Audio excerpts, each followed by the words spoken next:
here, and in today's video I am going to talk about the squad selection of Team India who are going to tour England in September, and the series is going to take place from September 10 to September 24, and in this series they are going to play.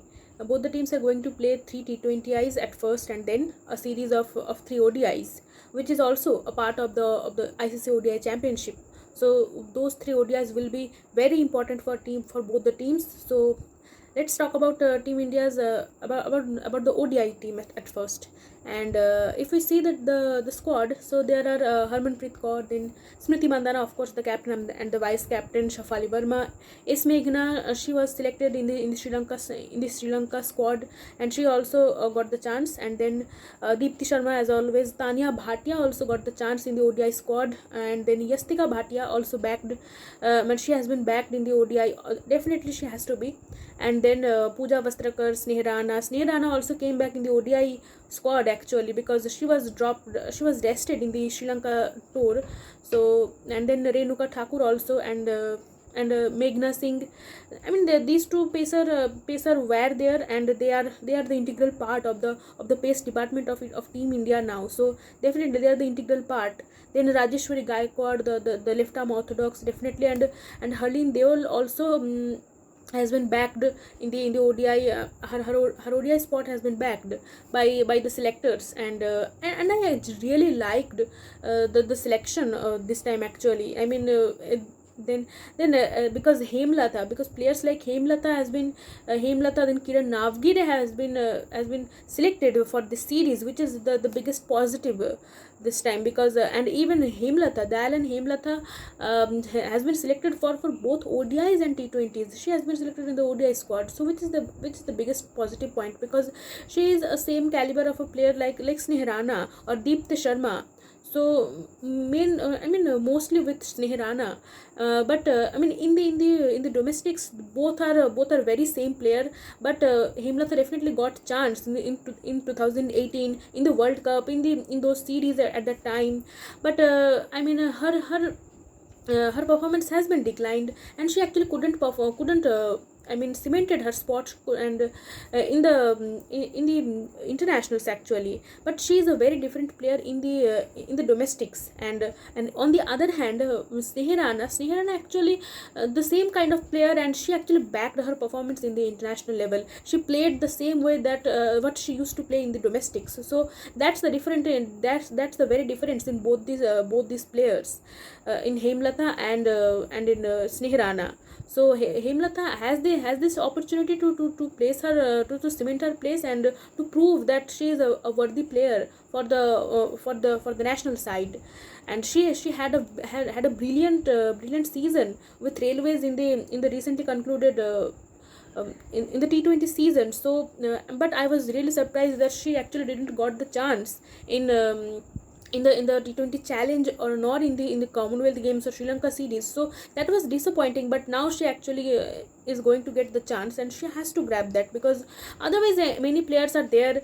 So like players like Devika Vaidya or Shushri Divyadarshini, she is another good off spinner and a good batter, so she is also on the line. So definitely there are competition, and in the team as well, because she is also not going to get her chance in the playing 11 not easily. So that is also another thing, and it will be a very a good headache that India is going to have in this coming series. The selection of the playing 11 will be very difficult for the team, because all the 17 players are quality players. And then in the ODI series, what we are talking about, we are digressing. So Simran Dil Bahadur, she also has been backed in both the ODI and the T20 teams.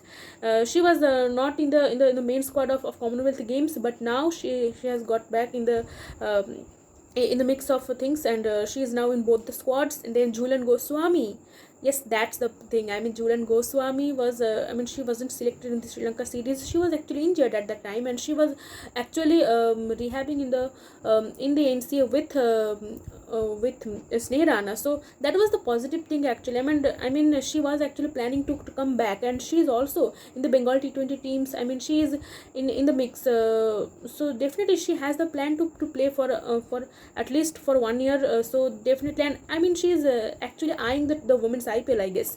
I really think that. So I mean, really happy for her that she is coming back. But this will be very interesting because we already have three pacers, and one all-rounder in Pooja Vastrakar, a pace all-rounder. So, I mean, who are they going to play in the ODI series? And the ODI series is very important because that is the part of the ODI championship. So that will be very important for Team India. That who will they sit out? Because even I mean, in the going forward, they need to. I mean they need exposure, like Renuka Singh or Simran Dil Bahadur or Meghna Singh. They need exposure, and if they play Jhulan, I mean Jhulan is not going to be a long term investment, but the other bowlers are. So I mean even the other two bowlers like Meghna and Meghna and Renuka, they are also not youngsters. I mean they are all like, one is 26 years and Meghna is 28 years, so they are also not young bowlers. So yes, that's the point. I mean yes, but on the other hand, Simran is a very young bowler, and I think more than ODIs, she is better suited for the T20s. So that's the thing. And yeah, I mean I was missing that Jemima Rodriguez is back in the ODI side. She was not part in the Sri Lankan ODI series. So the Sri Lanka series in the ODI squad, but now she is back. So that is actually very worthy. She was has to come back in the ODI squad. She's a perfect ODI batter. And if we talk about the T20 squad, which is actually the main thing this time, because we have so many T20 tournaments lined up, like Asia Cup, then the T20 World Cup. So T20 team again, Harmanpreet, Smriti Mandana, Shafali, Deepti. Definitely, I mean many people can say that Deepti, I mean why Deepti is not a great batter. I mean she is actually improved in the T20s, and Deepti actually is a very good bowler. Her 10 overs in the ODIs and 4 overs in the T20s is very important. And amongst all the offies, she is the best off spinner actually. But one thing is that India actually dropped Poonam Yadav from both the squads, which is the biggest shock for me. And I mean at least she was part of the at least in the reserves she was there, but now she is not even in the squad. So I mean now the spin attack is very one dimensional. I mean we have two left arm orthodox in Rajeshwari and Radha Yadav. So they are the left arm off spinners, and the right arm off spinners are in Hemlata Dalan, Hemlata, then in Sneh Rana and in Deepti Sharma. So all are off spinners, but there is no leg spinner, and the only leg spinner who was there in the T20 squad was Harleen Deol, who is not a regular bowler. So she also used to not get chances in the playing 11. So and she is not a T20 batter also. So definitely she is in the ODIs, but now in the T20s there is no leg spinner. So the bowling attack now has become, the spin attack especially has become very one dimensional. And then the pace attack, I actually liked that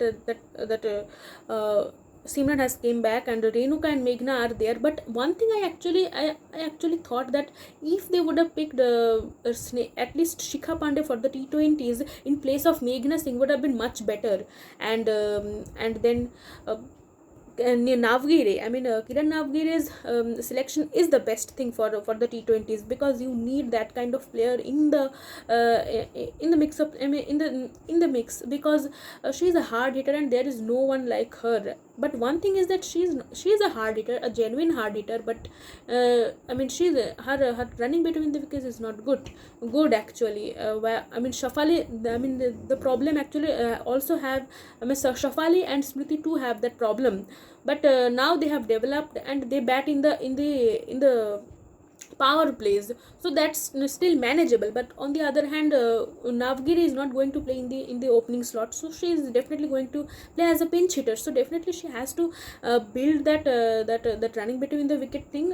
So that is very important for her if she want to play if she want to be in the playing 11 often. So I mean that has been the problem, because even between Jemima and Meghna, who is better for T20s. So that is a thing, who can rotate the strike well. And yes,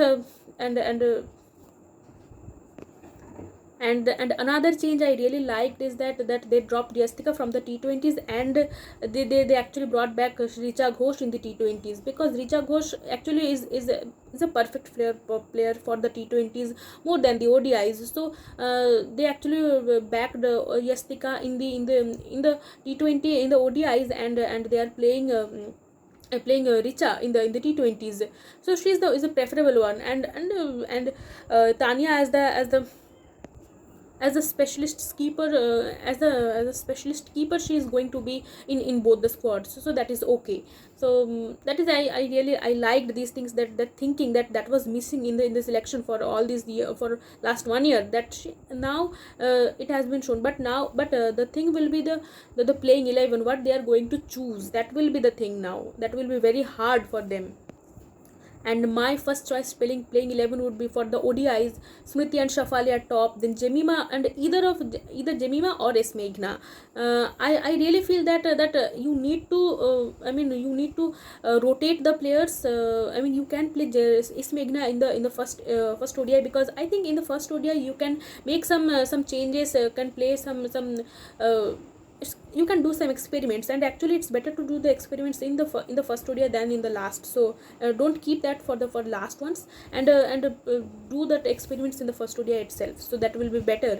So that's the thing. And then Yastika will be my wicket keeper, and she will play at number 4, then Harmanpreet at number 5, then Hemlata or Snehirana. I really want that Hemlata to play in the first ODI, then Snehirana you can be brought back in the next 2 or 1 ODI. Then Pooja Vastakar must be there, Deepti must be there, Rajeshwari is the first choice bowler in the ODIs at least. Then Jhulan and Renuka, and then Jhulan must be there in the first ODI. Then I think Renuka need to be brought back, and then need to bring back. And then Meghna.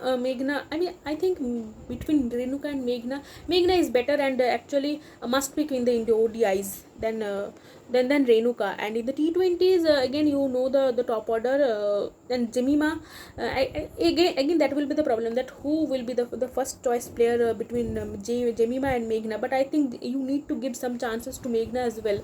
She is a very good player, so let's see how they actually line up that batting order. And then Kiran Navgire also, I think that will be a thing, that Hemlata, between Hemlata, Sneh and Navgire, that 3 players will be the thing. I mean, who they are going to play, it will be between them. And then also will they going to play 3 pacers? Are they going to be with 3 pacers? Like if they go with 3 pacers, then I will really recommend. Simran must be there. Then of course Renuka and Pooja. So Simran is more preferable for me, and Rajeshwari too, than Radha Yadav. So that's my playing 11 for the T20s.